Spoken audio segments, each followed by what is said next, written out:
Y me choqué con este hombre, que probablemente la mayoría de ustedes conozcan, quizás no la foto, pero sí su nombre. Este es Karl Marx, filósofo alemán del siglo XIX. Por supuesto, fundador del pensamiento conocido como marxismo, ¿no? Un socialista, filósofo, pensador, político, un intelectual. Lógicamente, como cristianos hay un montón de cosas, una gran cantidad de cosas, que diferimos con lo que este hombre ha dicho, pero hay algo que probablemente todo el mundo conozca, o hay una frase que él acuñó, que probablemente todo el mundo conozca, que es su frase más famosa, y yo quisiera analizar con ustedes esta frase. Y ahora van a ver cómo cuaja esto en el pasaje de Romanos 15. Marx dijo esto. Marx dijo, la religión es el opio de los pueblos. Esta frase, en el contexto original en el que fue dicho, y ahora lo voy a explicar, por supuesto es incorrecta, y no es verdad. Pero si lo analizamos un poquito, esta frase tiene algo para sacudirnos. Tiene algo para hacernos pensar. ¿Sí? Primero voy a explicarles qué era lo que él quiso decir originalmente cuando él pronunció esta frase. Esencialmente, lo que él dijo es, la religión lo que hace es crear una realidad falsa. ¿Sí?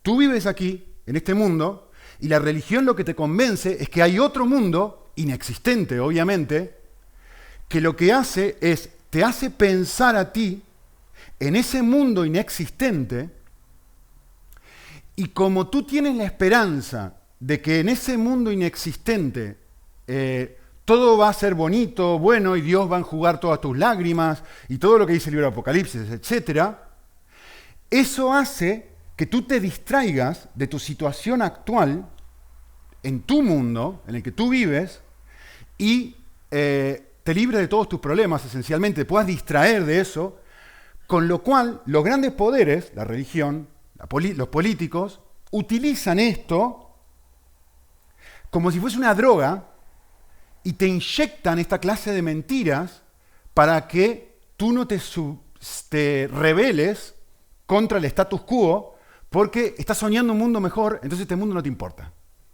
Eso es esencialmente lo que quería decir esta frase. Es decir, toda la religión, no está hablando solamente en contra del cristianismo, cualquier religión genera una realidad paralela, o sea, algo que uno vive como si fuera real, pero no lo es. Y eso te ayuda a sobrellevar los problemas y las dificultades de la vida. Un análisis bastante interesante, ¿no? Un análisis que es bastante casi congruente con muchas de las cosas que yo he dicho en las últimas semanas, y de hecho con algunas cosas que voy a decir ahora. Ahora, esto dijo este hombre hace un siglo y medio. ¿Sí? Yo estoy seguro, y vos vas a poder analizarlo y decirme si estás en desacuerdo conmigo o no. Pero yo estoy absolutamente seguro de una cosa. Si este hombre viviera hoy, no diría eso. Si este hombre viviera hoy, diría algo así. El Internet es el opio de los pueblos. El Internet es la droga de los pueblos. Miren, analicen conmigo. Miren las frases que yo puse ahí arriba. Miren lo que hace Internet. Netflix, las redes sociales, los jueguitos, todo. Miren lo que hacen. Crea una realidad falsa, es decir, algo que no existe, son puros píxeles. O sea, no es real. No sé si te diste cuenta que no es real. Cuando tú ves una película, no es real. Sin embargo, ver esa película lo que hace es genera algo dentro tuyo, genera una experiencia de gozo dentro tuyo, genera una experiencia dramática, si estás mirando una película dramática, entonces experimentás un drama no real. Ahora, si mirás una comedia y te hace reír, experimentás una realidad inexistente que te pone contento y te hace reír, te afecta a la flauta. Entonces, si yo quiero llorar, Si yo quiero reír, ya no necesito ir a la persona de Dios. Ahora hay una oferta muchísimo más atractiva que me ofrece una realidad paralela que me ayuda a sobrellevar las dificultades y las decepciones de la vida. Y no es Dios. Este hombre es un sociólogo. Yo estoy seguro que diría algo así. Yo estoy seguro que no diría, hoy, evalúa tu propia vida, evalúa tu propio corazón. ¿Cómo te distraes? ¿Qué te distrae? Cuando querés relajarte, ¿qué te distrae?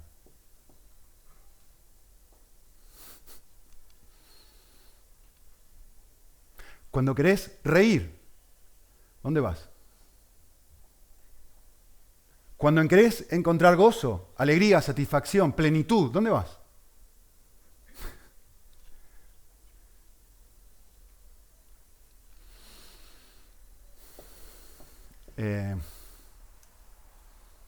¿Qué es la peor cosa que le puede pasar a un millennial? Quedarse sin internet. Perder su teléfono móvil. Pregunta. Bueno, un autor dijo esto. Es muy interesante. Dijo, cuando no estamos trabajando, estamos acostumbrados a entretenernos. Llamativo, ¿no?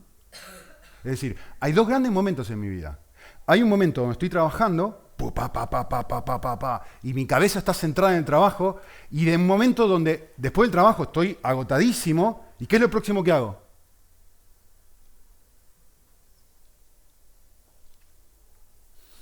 No sé, por ahí tiene razón, por ahí no. Cada uno se puede analizar y puede analizar si la sociedad es o no es así. De hecho, uno puede analizar si los cristianos somos o no somos así.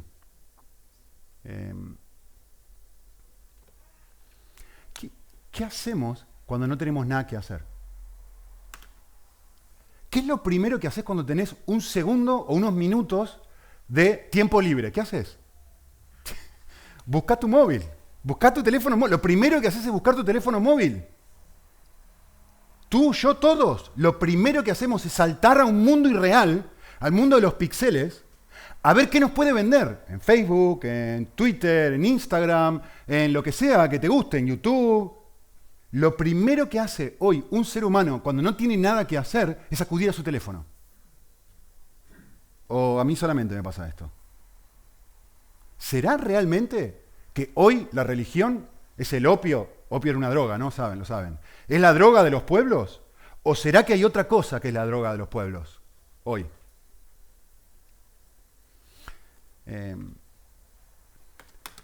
Trabajamos y el segundo que tenemos libre acudimos a algo que nos pueda dar vida. Ahora, C.S. Lewis llamaría esto al reino del ruido. Es decir, a cualquier cosa, cuando no tengo nada que hacer, cuando tengo un minuto libre, que pueda darme algo, cualquier cosa, cualquier estímulo. ¿Sí? Vale. Esta es mi conclusión a esto. En una cultura así, ¿cómo va a ser la paciencia un valor? ¿Cómo el no hacer nada, el esperar, el no tener que tomar el móvil, el no tener ningún tipo de distracción, el estar solo, el estar desconectado de realidades alternativas, va a ser un valor? ¿Cómo el estar un rato sin ningún tipo de distracción de absolutamente nada, va a ser algo a lo que una persona aspira? Pero si es exactamente lo opuesto. La peor cosa que le puede pasar a una persona es estar aburrida. Lo peor que le puede pasar a una persona es estar aburrida. Yo quiero que, por eso quería frenar y no avanzar. Tenía ganas de hablar otras cosas de Santiago, pero Romanos dice tantas cosas tan valiosas.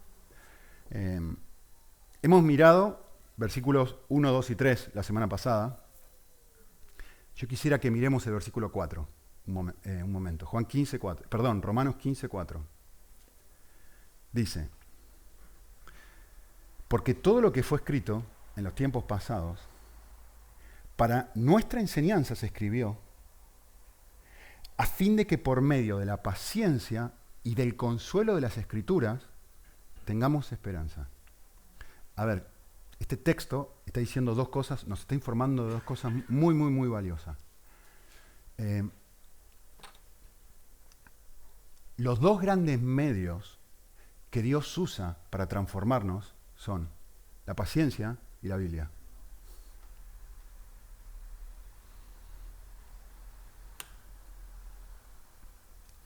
A ver, si te acordás lo que hemos visto hace unas semanas atrás y pensás en Santiago, uno está pensando que probablemente esta clase de medios Dios utiliza para cambiarme. Vale, ¿cuándo necesito paciencia? ¿Cuándo no? ¿Te acuerdas lo que dijimos sobre la paciencia, no? Que era sufrir, aprender a sufrir, a tener una habilidad de una macroespera en los momentos de dolor. ¿Sí? Dijimos eso.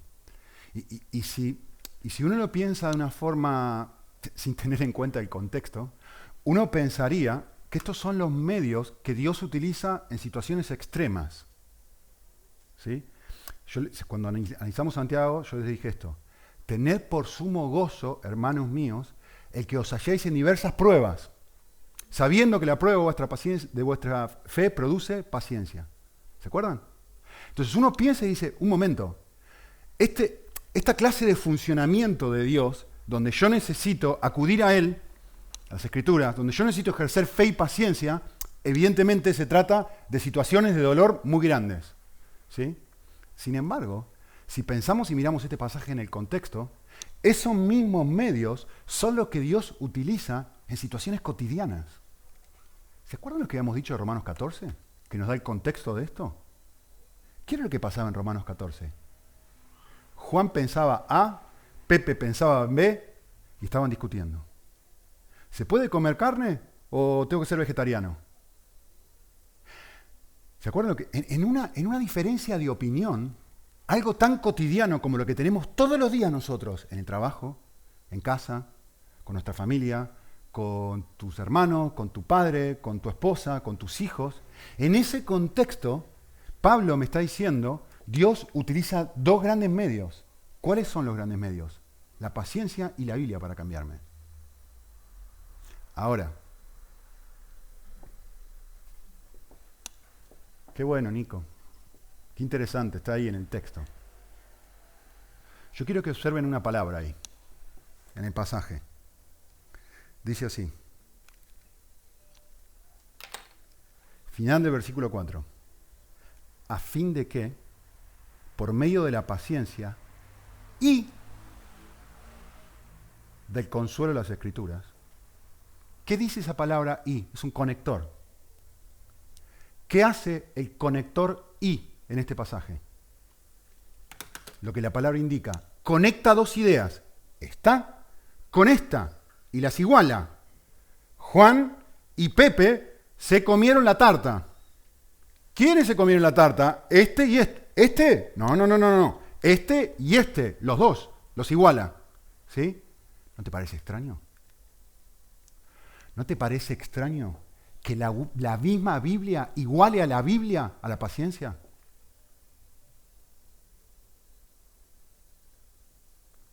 A ver si me entendés lo que te estoy queriendo decir.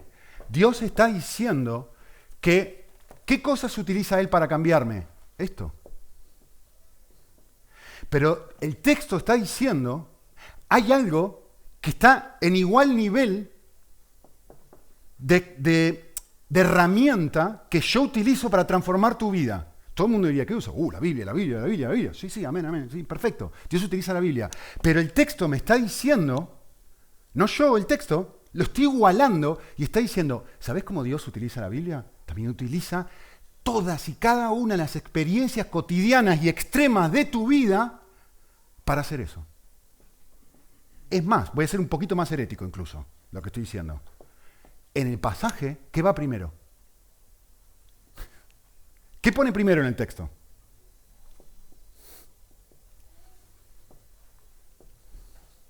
¿Por qué será?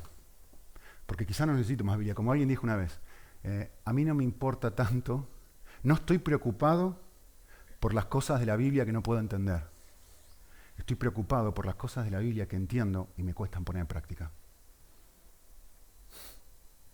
¿Por qué va primero? Porque justamente es en la experiencia del día a día donde se produce la transformación. Es con tu esposa, con tu esposo, con tus hijos, con tu jefe, con tu compañero. Es en ese proceso donde vos ejercés fe en el día a día y vas creciendo en paciencia donde se produce la transformación, como dijimos en Santiago. Y por eso las iguala, porque no me sirve nada tener un montón de conocimiento de la Biblia y que todo ese conocimiento de la Biblia, vengo yo, les enseño, viene David, enseña, me voy el resto de la semana y me olvidé todo. Lo que dice Santiago, no ser un oidor de la palabra, sino ser un hacedor, que no se olvida lo que escucha. Es exactamente esto. Por eso las iguala. Porque la Biblia sin experiencia no tiene valor. Es conocimiento. Es como el viento, no sirve para nada.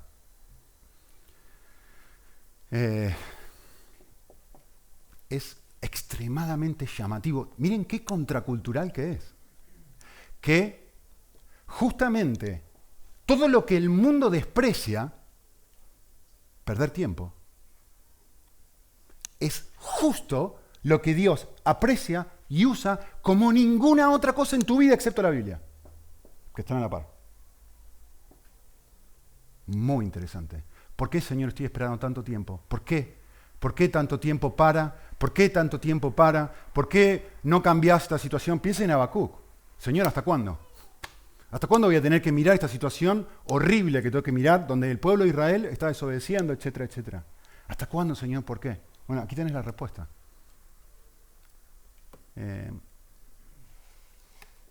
Porque todo lo que el mundo desprecia,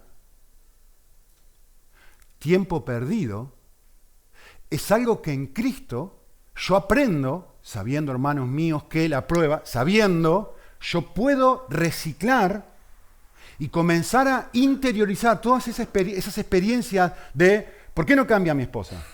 ¿Por qué no cambia mi marido? ¿Por qué no cambia mi jefe? ¿Por qué Nico no es diferente? Yo puedo ser un elemento en tu vida para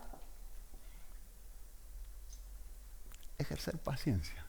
Justo lo que más odiamos, tú y yo. Perder el tiempo. Pero Dios dice, ¿sabes qué? De todas las cosas del mundo que yo uso para cambiar a la gente, la number one y la otra number one. Las Escrituras, la paciencia. Experiencias en tu vida donde por un macro, ¿se acuerdan? Macrozumia. Por un tiempo largo, no pequeñito, sí, ejercí paciencia por 10 minutos. No, Nico, esto no funciona así. Son años. ¿Se acuerdan los 40 años en el desierto? Son años en donde Dios, a través de esas experiencias, recicla, va transformando, va depurando, va cortando y podando mi corazón.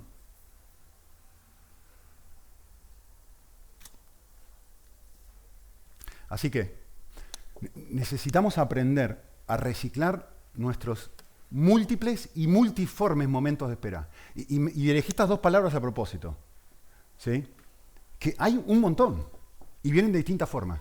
A veces tienen la forma de mis hijos, a veces tienen la forma de mi esposa, a veces tienen la forma de algo que quiero hacer que no se puede hacer, a veces tienen la forma de mi jefe, a veces tienen la forma de alguno de ustedes, o a veces tienen la forma de Nico. Multiformas, multimaneras, múltiples oportunidades. Y en tu día a día tenés cantidad de momentos de espera. Entonces vos podés tomar esos momentos de espera como una oportunidad para salir corriendo a tu móvil, o salir corriendo a una realidad alternativa que te libere a ti de lo asqueroso que te toca vivir en este momento, Marx. O quizá, tal vez, empezás a darte cuenta que, entre comillas, Marx tenía razón y realmente hay una observación que lo llevó a una conclusión errónea, pero hay una observación que él hizo sobre esa frase, es los cristianos tienen algo distinto. O mejor dicho, los cristianos pueden llegar a tener algo distinto. Y por eso atraviesan sus situaciones difíciles y sus pruebas y su vida cotidiana de otra forma y maduran no con algo que no existe como Internet, sino con algo real, Cristo.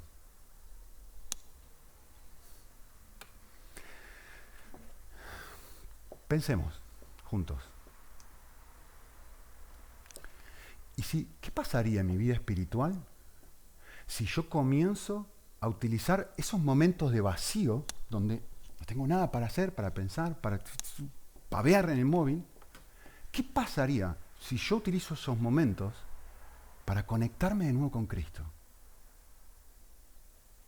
Y para practicar la presencia de Dios.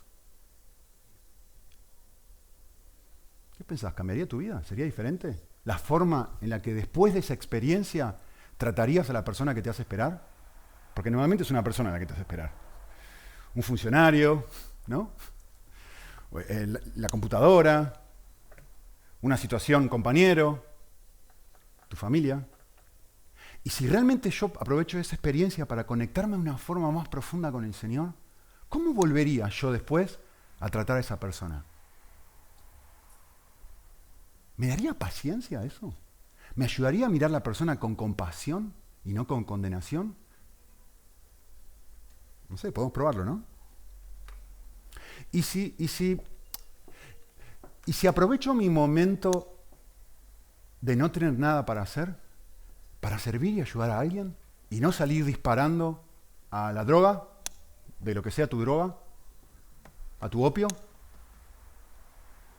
Por ahí puedes ayudar en casa, por ahí puedes ayudar fuera de casa. Por ahí, en vez de mirar la tele todos los días, puedes hacer algo diferente con ese tiempo y ayudar a alguien, o servir. En la iglesia, fuera de la iglesia, no tiene que ser acá nada más. Digo, ¿no? Y si, seamos más radicales todavía, y si un retraso, o si el tiempo muerto es una oportunidad para compartir el Evangelio a una persona.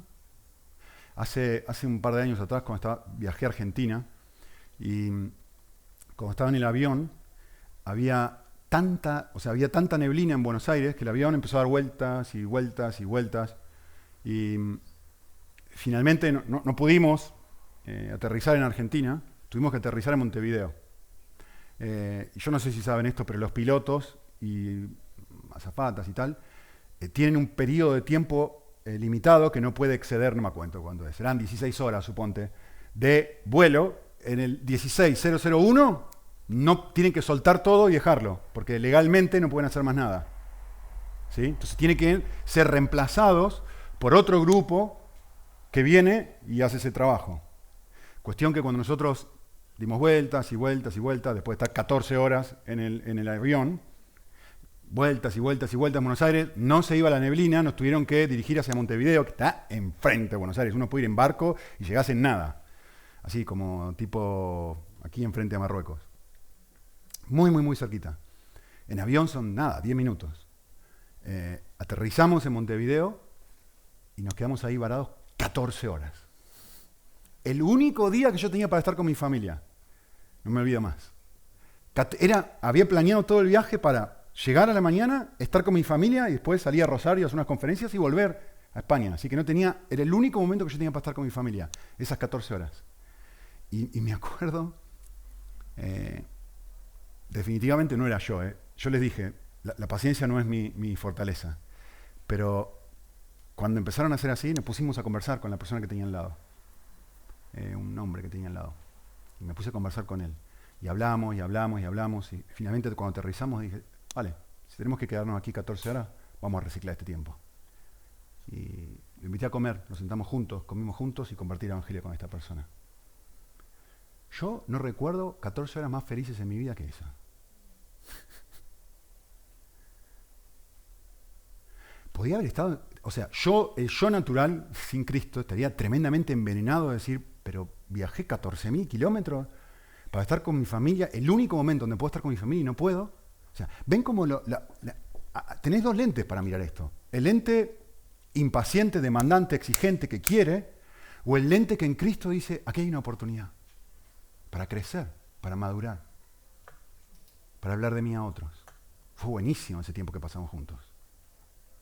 Vale, el texto sigue hablando, versículo 4, y nos va a enseñar algo. Dice, todo lo que fue escrito en los tiempos pasados, para nuestra enseñanza fue escrito.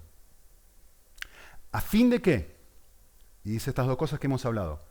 Por medio de la paciencia y del consuelo de las Escrituras, resultado, ¿qué es lo que uno obtiene por medio de la paciencia? El texto lo dice en una sola palabra: esperanza. Esperanza. Ahora bien, la esperanza no tiene ningún tipo de valor para alguien que está enfocado en este mundo. Nada, no me sirve de nada. Si mi corazón está aquí y viene Dios y me dice, mira, que yo tengo algo especial, distinto, diferente para ti, que no es esto que tú estás buscando, que a mí me digan, ¿sabes qué? Te voy a dar una manzana. Lo voy a ponerme más extremo. Te voy a dar una sopa de ranas, de sapo. Quiero, odio, me generan asco las ranas, los sapos, no lo puedo ni ver. Prefiero las cucarachas, cualquier cosa, hasta las víboras. Me da un asco la rana horrible. Mira, te voy a dar esto. Gracias, pero no gracias. Ahora yo te digo, te voy a dar una tarta de chocolate. Genera esperanza, especialmente a los niños, o a los golosos como yo. ¿Sí? Esto no tiene ningún tipo de valor si mi corazón está enfocado en ganar más dinero, en tener una linda casa, en cambiar el coche, en este mundo. No tiene valor. No sirve para nada. Este texto te dice, mira, que estás pasando todo esto, pero eso para mí es una sopa de rana. Eso para mí no tiene valor. Por eso el desafío de esta iglesia es disfrutar a Dios, no solamente creer en Dios. Porque si yo les pregunto a todos los que están acá sentados, todo el mundo cree en Dios. Pero la pregunta para mí es, Dios, ¿es tu perla de gran precio? Es decir, ¿es como una tarta de chocolate para ti? ¿O es como, qué sé yo, o es como el arroz sin nada? Es decir, no tiene gusto. No tiene gusto, no le puse ni sal, no tiene gusto. No sirve para nada. Sí, bueno, lo como porque no me queda otra. O realmente es eso. Si yo tengo la mirada de mi vida acá, como dice Colosenses, si mi vida está acá y no en las cosas de arriba, esto no es nada para mí. No tiene ningún tipo de valor. ¿Sí? La esperanza, ¿se acuerdan lo que dijimos, no? La última vez. La esperanza es una anticipación gozosa del gozo que me espera. No es solamente creer que me espera algo bueno. No es eso nada más. Es que el creer eso produzca gozo ahora. Eso es lo que dijimos la última vez, ¿se acuerdan? Como mis niños con el tráiler de Spider-Man. No es solamente la experiencia de ver Spider-Man, es que la anticipación de la experiencia ya los ponía contentos, ya los entusiasmaba, ya les hacía pensar en eso, meditar en eso, estar desesperados con eso, porque la anticipación de eso produce un efecto porque es algo real. Van a venir al cine conmigo a ver Spider-Man. No es simplemente algo falso, es algo real. Y si es algo real, genera esperanza, como generan esperanza para ti tus vacaciones. Porque es algo real que tú anticipas porque sabes que lo vas a hacer. O cualquier cosa que irás por ahí, cuando te vas a comprar el coche. Entonces te genera un gozo ahora, aunque todavía no tienes aquello que te genera esperanza. ¿Sí? Entonces, la esperanza se trata de jugar con la mente, de rumiar, de fantasear sobre nuestro futuro. ¿Se acuerdan lo que dijimos hace unas semanas, no? Es entrenar a la mente a entretenerse con Dios y dejar el móvil a un costado. Y dejar las fantasías a un costado, porque acá hay dos alternativas. O Dios es una fantasía, o todo el resto de cosas son una fantasía. No hay más, no busques. No hay más. Y si Dios es real, y si Dios es todo, entonces tengo que pesar y evaluar. ¿Qué quiero? ¿Lo irreal o lo real? Por eso lo que es probado en Santiago es mi fe. ¿Qué quiero? ¿Qué estoy dispuesto a esperar? ¿Por qué cosas yo estoy dispuesto a esperar? ¿Por un novio? ¿Por una novia? ¿Por ropa nueva? ¿Por un coche? ¿Por una casa? ¿Por lo que sea? ¿Porque gane el Barça? Voy a esperar unos cuantos años para que suceda eso ya. ¿Por qué estoy dispuesto a esperar? Todos los santos domingos espero lo mismo y nunca lo obtengo. Pero voy con esperanza, con expectativa. Y termino llorando. Últimamente. ¿O no, Sara? ¿Qué va a hacer? Es una fantasía hoy por hoy que gane el Barça.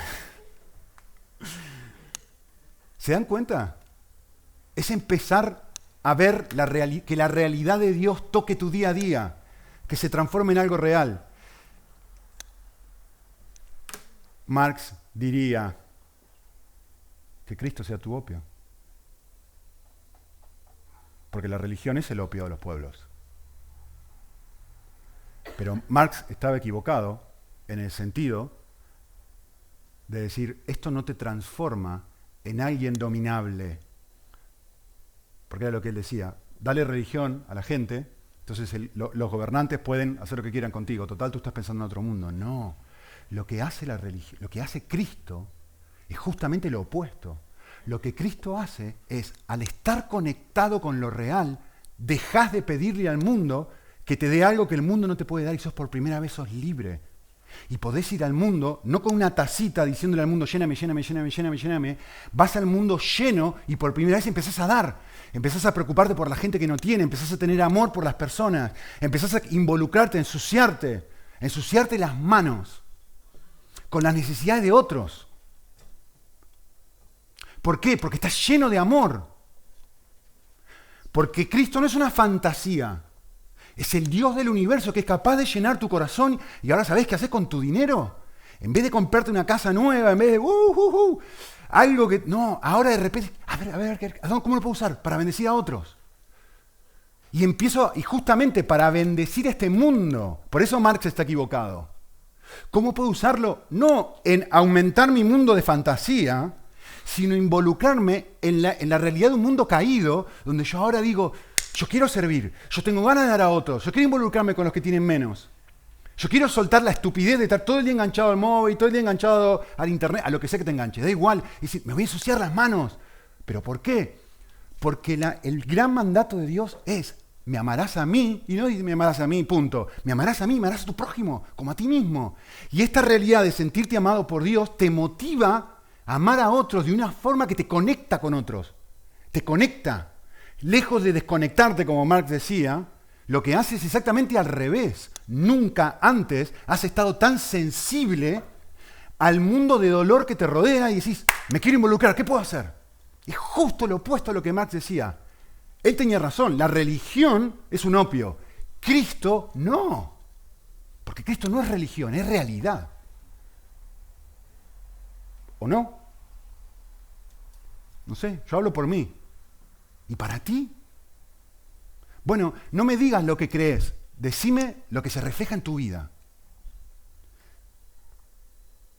Pensá cómo usas tu tiempo, tu dinero, tus cosas. Pensá. Si estás viviendo para una realidad que no existe, o si estás viviendo para lo real. Porque ese es el objetivo. Y Pablo fue muy claro, ¿no? Para mí, mi adicción es Jesús. Es más, él dijo, funciona de esta forma. Tenés que poner la mira en las cosas de arriba y no en las de la tierra. ¿Sí? Ven que había mucho acá y todavía queda mucho. Dijimos la semana anterior, la paciencia es estar dispuesto a sufrir sin reaccionar por un largo periodo de tiempo. Y yo planteé la pregunta en el pasaje de Romanos 14, de quién es la persona más espiritual o madura en una discusión o una diferencia de opinión. Y lo que dijimos, justamente basado en el versículo 15, es que los verdaderamente fuertes son los que están dispuestos a sobrellevar, como dice el versículo 1, la flaqueza de los débiles. ¿Sí? Entonces es aquella persona que teniendo razón puede cargar sobre sí mismo todas las consecuencias negativas de la inmadurez de esta persona. No porque está desconectado del mundo viviendo una realidad paralela, porque está por primera vez conectado al mundo. Por primera vez conectado a Cristo. Y entonces puede hacer esto. Y les puse esta idea de Romanos 14, de cómo hay una persona que piensa A, una persona que piensa B. La persona A es la persona que está en lo correcto, ¿sí? Se puede comer de todo. La persona B es la persona que está equivocada. Y dijimos esto, que si la diferencia de opinión se transforma en una discusión, en una crítica o en una distancia emocional de la persona, ambas son inmaduras. Da igual quién esté en lo correcto. ¿Sí? Y dijimos una cosa más.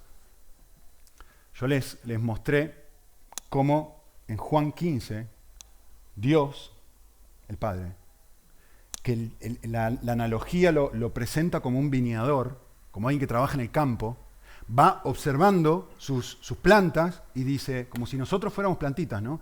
Va observando sus plantas y dice, caminando ahí por el campo, y dice, esta planta necesita ser podada. Esta planta necesita ser podada. Y ese soy yo y ese eres tú. Esta planta necesita ser podada. Imagínate la persona caminando. Y es interesante que el pasaje refleja a quién poda. Y dice, ¿a quién poda? A todo el que da fruto. Muy llamativo esto, ¿no? Entonces, esencialmente lo que dijimos es que Dios controla cada detalle de tu vida, porque está caminando ahí en tu vida contigo y diciendo tac, tac, tac. Con lo cual, cada experiencia de espera no es casual.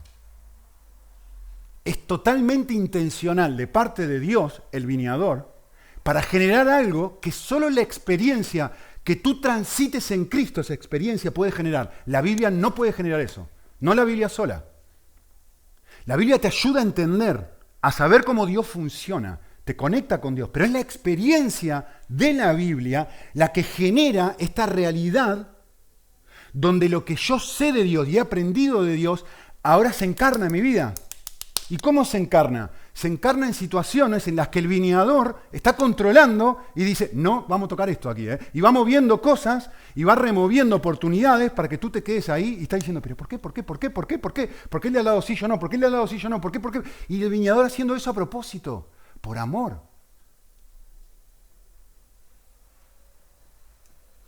Así que planteé la pregunta, ¿qué área de mi carácter podía Dios estar transformando al hacerme esperar?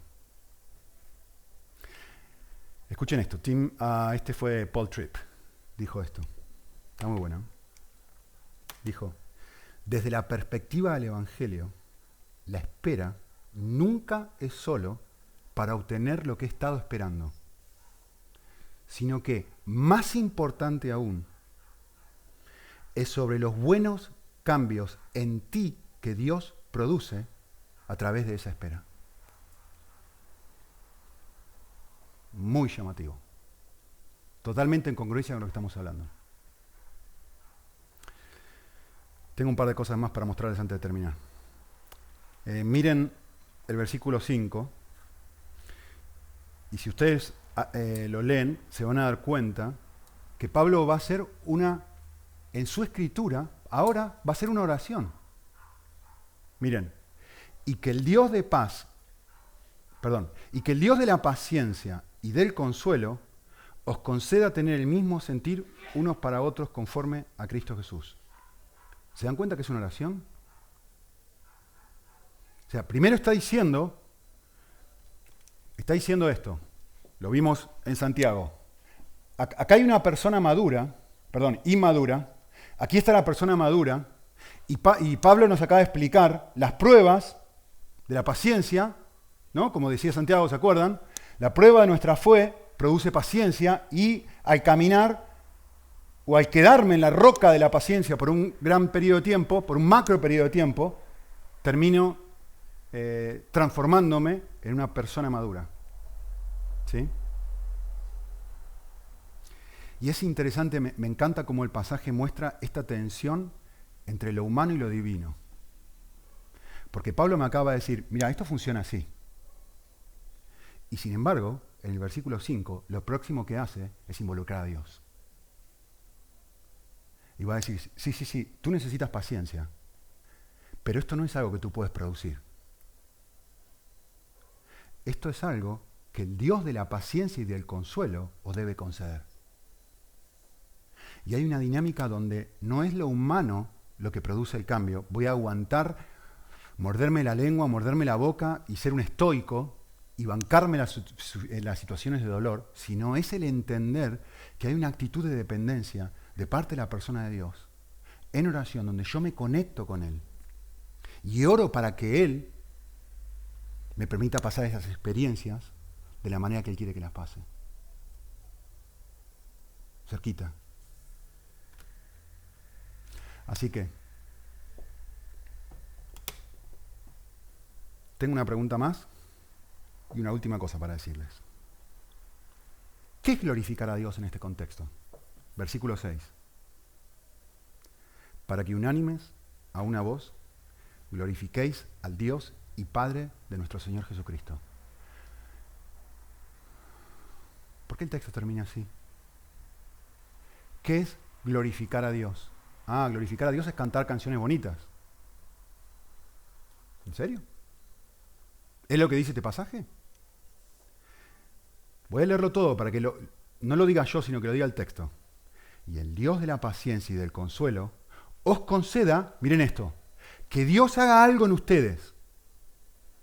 Que dos personas que estaban en desacuerdo, lean, que tengan el mismo sentir los unos para con los otros. Recuerden el contexto. Conforme a Cristo Jesús, como lo haría Jesús. ¿Para qué?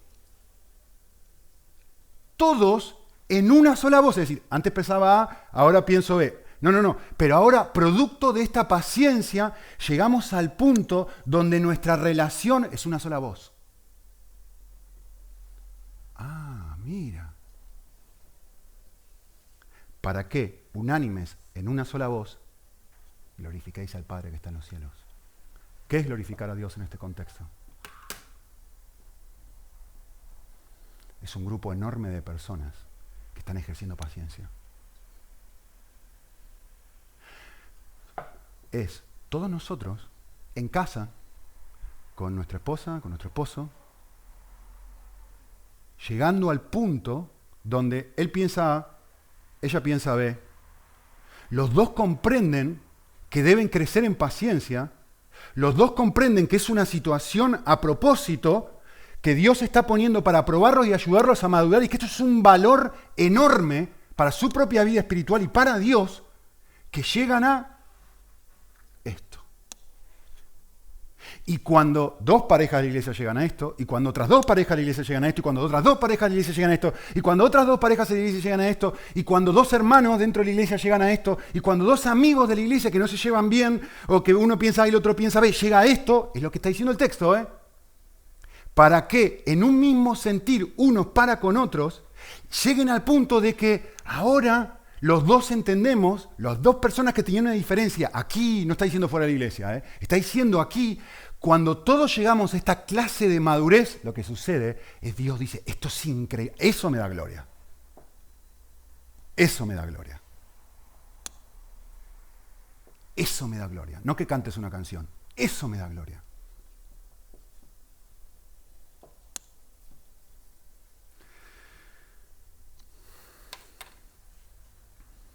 Pregunta final, con esto terminamos. Algo que me salteé a propósito. ¿Por qué lo glorifica? ¿Por qué pensás que la paciencia glorifica a Dios? ¿Por qué pensás que el esperar puede llegar a glorificar a Dios? La respuesta está en el texto, no lo voy a inventar. ¿Saben cuál es la respuesta? Porque Él es así. Miren el versículo. Dice, vuelvo al versículo 4. ¿A fin de qué? Noten esto, no se pierdan esto. De hecho, lo pueden marcar en su Biblia. Por medio de la paciencia y el consuelo de las Escrituras tengamos esperanza. Las dos cosas, paciencia y consuelo. Versículo 5. Y que el Dios de la paciencia y del consuelo, las mismas palabras. Esto es lo que yo quiero para ustedes, paciencia y consuelo. Esto es lo que soy yo, un Dios de paciencia y de consuelo. En otras palabras, Dios ya es y ya tiene todo lo que Él espera desarrollar en nosotros. Y todo lo que nosotros necesitamos ya es una realidad en Él. Que podemos mirar a Él y que esa realidad en oración, porque es una oración esto, que esa realidad donde yo conozco, por medio de las Escrituras, cómo es Dios, y yo llego a comprender, Dios es un Dios de toda paciencia y de todo consuelo, que esa realidad me permita llegar a ser como Él. y me robo el último minuto. Hace unas semanas atrás, yo hablé sobre Isaías, varias semanas atrás, y les dije esto: Dios es un Dios infinito. Y en el contexto de Isaías yo les dije esto: Dios, en el palmo de su mano, de aquí a aquí, Él es capaz de medir el universo. Y yo traté de usar esta imagen donde, si tratamos de medir el universo, en un segundo, a la velocidad de la luz, seríamos capaces de dar la vuelta al mundo 7 veces. Casi 8. En un segundo nada más a velocidad de la luz. ¿Sí? Así de grande es la Tierra. O así de rápido es la velocidad de la luz. Y les puse este gráfico y les dije, piensen esto. Desde aquí hasta el Sol tardamos 8 minutos a la velocidad de la luz. Desde aquí hasta Próxima Centauri, 4 años a la velocidad de la luz. A la estrella polar, 320 años a la velocidad de la luz. Al centro de nuestra galaxia, 26.000 años a la velocidad de la luz tardamos. ¿A dónde más? A la galaxia más cercana, 2.5 millones de años luz en llegar a esa galaxia. Y ni hablar, una de las galaxias más antiguas que se ha encontrado. 13.400 millones de años luz tardaríamos en llegar desde ahí, desde la Tierra hasta ahí. Y viene este Dios infinito y me dice, mira, que yo puedo medir eso con esto. Así de grande soy yo. Y yo les dije esto, cuando hablamos sobre la grandeza de Dios, no estamos hablando sobre su tamaño. Yo les dije esto, cuando nosotros estamos hablando de la grandeza de Dios, estamos hablando de su carácter. Y les dije, no solamente un aspecto de su carácter es infinito, todo su carácter es infinito. La paciencia también. Ahora yo quiero que hagas esta conexión, que te va a romper el corazón si la entendés conmigo. Si esto es así,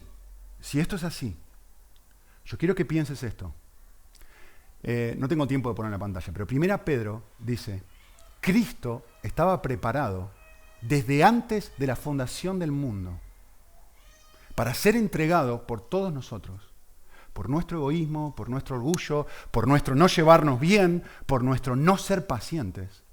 Y el texto dice, desde que antes de que existiera este magno universo, que ni siquiera podemos llegar a medir, Dios ya estaba sabiendo que iba a tener que hacer algo por ti y por mí. Entregar a Jesús, entregar a su propio Hijo. Yo sé que me estoy poniendo muy filosófico, pero ahora escuchen esto. El universo así, de aquí a aquí. Y Dios total y completamente fuera de tiempo y espacio, antes de la creación. Hay un Dios que es 3 en 1, interrelacionándose dentro de sí mismo. Y en ese momento, no puedo decirlo de otra forma, en ese momento histórico, antes de que el universo fuera, Dios está haciendo algo. ¿Saben qué está haciendo Dios? Ejerciendo paciencia. Porque Él sabía que tenía que entregar a su Hijo desde antes de la fundación del mundo, por ti y por mí. Así de grande es la paciencia de Dios. Es decir, no existe un solo segundo en la historia de todo el universo entero en que Dios no esté ejerciendo paciencia. No existe. La paciencia de Dios va desde la eternidad hasta la eternidad. ¿Y sabes por qué? Por ti y por mí. Y en conexión con esta clase de corazón, el Dios de toda paciencia, en comprensión con que yo empiece a rumiar, a fantasear, a pensar, no desconectar de la realidad, sino conectar con la realidad de quién es Dios, y en transformarme en adicto a pensar en estas cosas, de repente digo, ¿qué? Y me empieza a romper el corazón el hecho de pensar cómo la paciencia de Dios puede ser tan inmensa para conmigo, que tuvo que idear un plan desde antes de la eternidad, desde antes de la creación del universo, por amor a mí. Y de repente empiezo a pensar esta realidad, y esta realidad me derrite en 1000 pedazos, y me dice, ¿cómo no voy a ser paciente con mi esposa? ¿Cómo no voy a ser paciente con mis hijos? ¿Cómo no voy a ser paciente con esta persona si lo estuve esperando 10 minutos? ¿Cómo no voy a aprender a sufrir si miren la macro paciencia de Dios? Oramos un segundo.